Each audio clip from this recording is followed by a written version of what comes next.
Welcome to Joyce kitchen. Joyce kitchen থেকে আপনাদের স্বাগত জানাই। আজ আমি রান্না করব ইলিশ মাছ ভাপা। এই দেখুন, মাছ দুটোকে আমি ব্যাগ থেকে এখন বের করে একটা থালায় রেখেছি। মাছ দুটো নিশ্চয়ই ভালো হবে, দেখতে তো খুব ভালো লাগছে।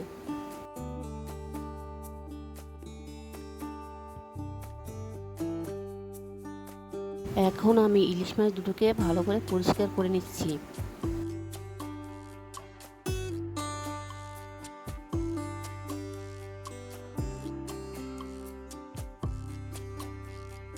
মাছ দুটো পরিষ্কার হয়ে গেছে, এবারে আমি কেটে নেব।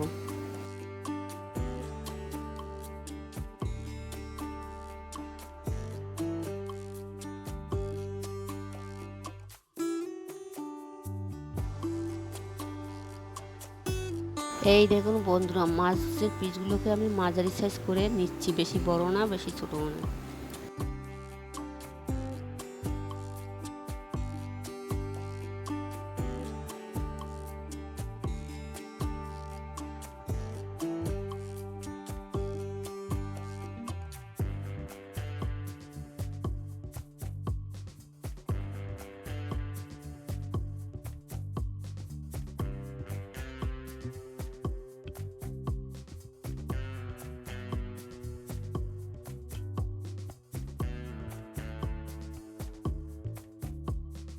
দুটো ইলিশ মাছই আমার কাটা হয়ে গেছে। মাছগুলোকে দেখে মনে হচ্ছে মাছগুলো খুব ভালো হবে। এধারে আমি ইলিশ মাছ ভাপায় কী কী লাগবে আপনাদের এক এক করে দেখিয়ে দিচ্ছি। একটা পাত্রে বড় সাইজের 5 পিস ইলিশ মাছ নিয়ে নিয়েছি। একটা বাটিতে নিয়ে নিয়েছি 2 চামচ সাদা সর্ষে, 2 চামচ কালো সর্ষে। আর একটা প্লেটে নিয়ে নিলাম আমি একটা তেজপাতা, এক টুকরো দারচিনি, দুটো শুকনো লঙ্কা, 7-8টা কাঁচা লঙ্কা ও কয়েক পিস আদার টুকরো। আর একটা বাটিতে নিয়ে নিয়েছি আমি পরিমাণ মতো কাজু বাদাম ও পোস্ত। এবারে আমি কাজু বাদাম, পোস্ত, কাঁচা লঙ্কাকে একসঙ্গে বেটে নিচ্ছি শিলনোড়াতে।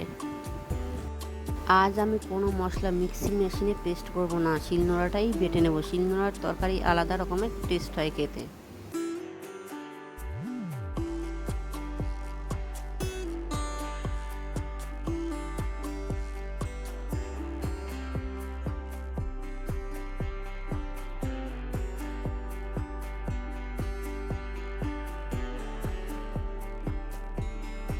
এখন আমি দিয়ে দিচ্ছি কাজু বাদামগুলো দিয়ে আর একটু বেটে নেব।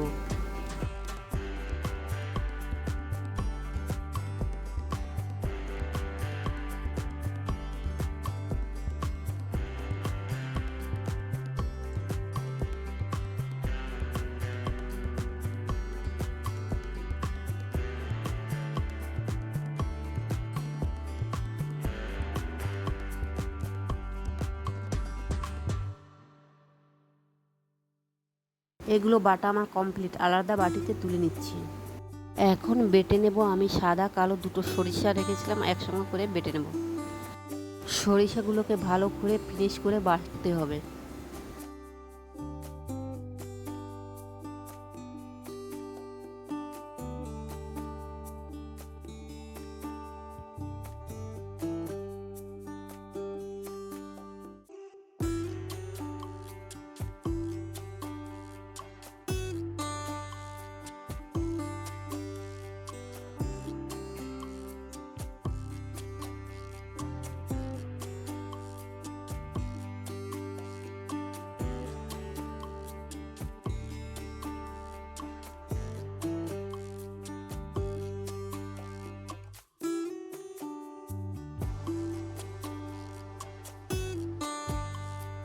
সরিষাগুলো বাটা কমপ্লিট হয়ে গেছে, আমি একটা বাটিতে তুলে নেব এবারে। এখন আমি গ্যাসের উনানে হালকা স্টিমে কড়াইটাকে গরম করার জন্য দিয়ে দিলাম। এবারে দেখে নেব কড়াইটা গরম হচ্ছে নাকি হাত দিয়ে। কড়াইটা গরম হয়ে গেছে, এখন আমি পরিমাণ মতো তেল দিয়ে দিব। আমি ননস্টিকের কড়াইতে রান্না করছি ও কাঠের খুন্তি ব্যবহার করব, অন্য খুন্তি ব্যবহার করা যাবে না। খুন্তিটা দিয়ে ভালো করে তেলটাকে একটু নেড়ে ছেড়ে দিলাম। 2 মিনিটের মতো আমি স্টিমে রেখে দিলাম, তেলটা গরম হয়ে যাবে। তেল গরম হয়ে গেছে, এখন আমি 1/2 চামচের মতো গোটা জিরে দিয়ে দিলাম ফোড়নের জন্য। এবারে দিয়ে দিলাম একটা তেজপাতাকে দুভাগ করে। এবারে দিয়ে দিচ্ছি আমি দারচিনি টুকরোটাকে ও দুটো শুকনো লঙ্কা দিয়ে ভালো করে নেড়ে চেড়ে নেব।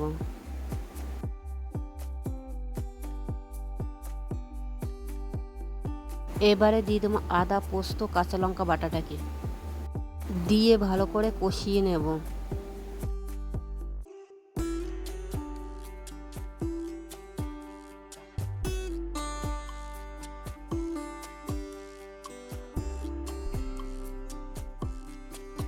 এবারে দিয়ে দেবো আমি হাফ চামচের মতো হলুদের গুঁড়ো।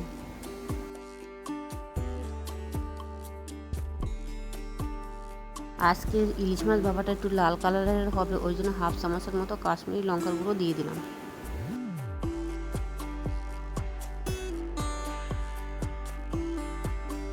দিয়ে দিলাম আমি সর্ষে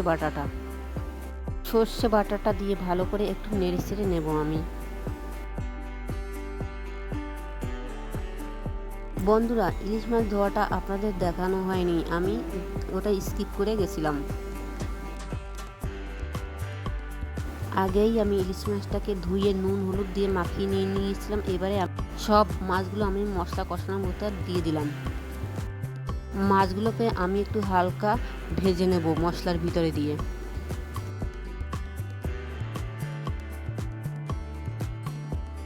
এবারে আমি একটু ঢাকনা দিয়ে মাছগুলোকে ঢেকে নিলাম। 1 মিনিটের মতো ঢেকে রাখবো আমি।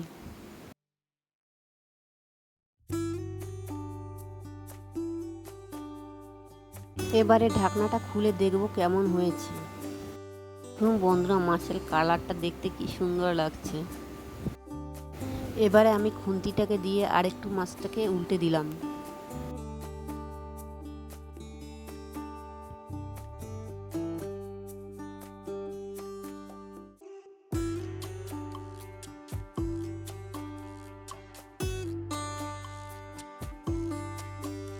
মাছগুলোকে উল্টে দিয়ে আবার আমি কিছু সময়ের জন্য ঢেকে রাখবো।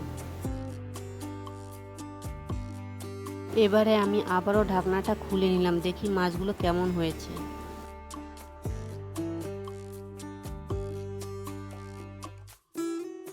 আগে আমি জল গরম করে রেখেছিলাম, ওই জল গরমটা এখন আমি মাছের মধ্যে দিয়ে দেবো পরিমাণ মতো। জলটাকে দিয়ে একটু খুন্তি দিয়ে ভালো করে মাছগুলোকে নেড়ে চেড়ে দিচ্ছি।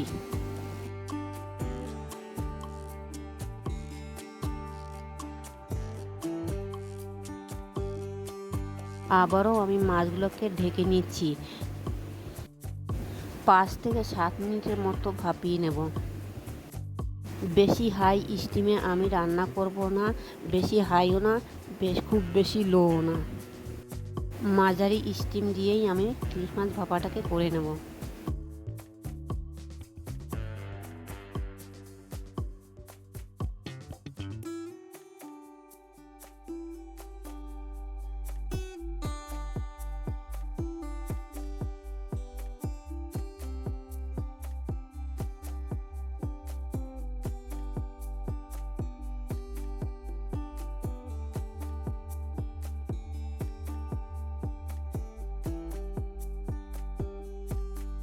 এবারে আমি দিয়ে দিচ্ছি 1 চামচের মতো টক দই। টক দইটাকে আমি আগেই ফেটিয়ে রেখেছিলাম। টক দইটা দিলে ইলিশ মাছের ভাপাটার স্বাদটা একটু অন্য রকমের হবে। আপনারা চাইলে দিতেও পারেন, নাও দিতে পারেন, সেটা আপনাদের উপরে, যে যেরকমের খাবেন।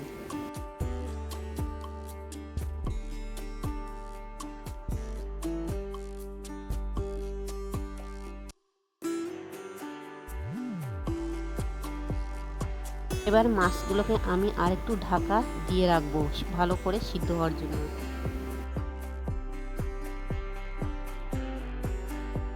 এবারে আমি দিয়ে দিচ্ছি দুটো কাঁচা লঙ্কা দিয়ে আমি 2 মিনিটের মতো ভাপিয়ে নেব।